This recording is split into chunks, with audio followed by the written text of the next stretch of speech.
Good morning. This week's Sunday morning message will be out of the book of Proverbs, chapter 9. Wisdom has built her house. She has hewn out her 7 pillars. She has slaughtered her meat. She has mixed her wine. She has also furnished her table. She has sent out her maidens. She cries out from the highest places of the city, "Whoever is simple, let him turn in here. As for him who lacks understanding," she says to him, "Come, eat of my bread, and drink of the wine I have mixed. Forsake foolishness, and live, and go in the way of understanding." After describing wisdom in great detail in chapter 8, Solomon depicts her preparing a large home in a grand feast. Wisdom's invitation is for those who lack the sense to improve by obeying God and seeking truth. As with other proverbs, this is an expression of common sense and not an overly literal guarantee. Those who pursue truth and godliness are more likely to thrive and less likely to suffer consequences.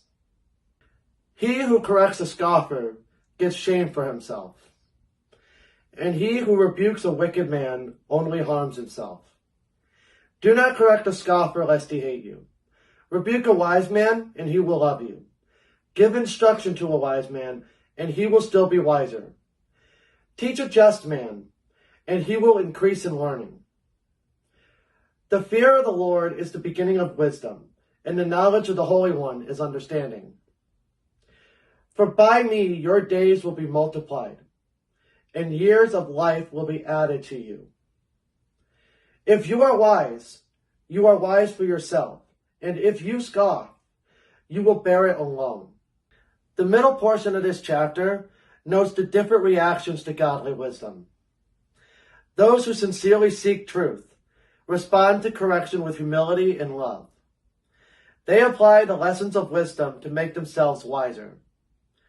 In contrast, those who are arrogant and sneer at godliness react with hatred and insults to those who correct them.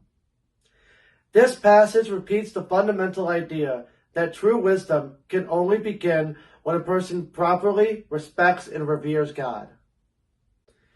A foolish woman is clamorous. She is simple and knows nothing. For she sits at the door of her house, on a seat, by the highest places of the city, to call to those who pass by, who go straight on their way. Whoever is simple, let him turn in here. And as for him who lacks understanding, she says to him, "Stolen water is sweet, and bread eaten in secret is pleasant." But he does not know that the dead are in there, that her guests are in the depths of hell. This chapter ends by describing a twisted mirror image of wisdom. This woman, Folly, also invites people to join her.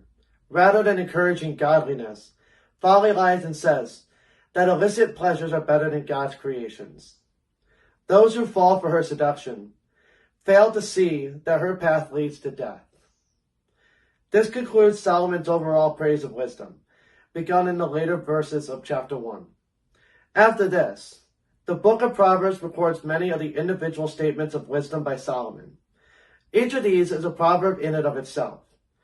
Most of the rest of the book of Proverbs is a collection of these discrete, common generalities. Thank you for watching. Next week we'll be continuing the book of Proverbs with chapter 10. God bless.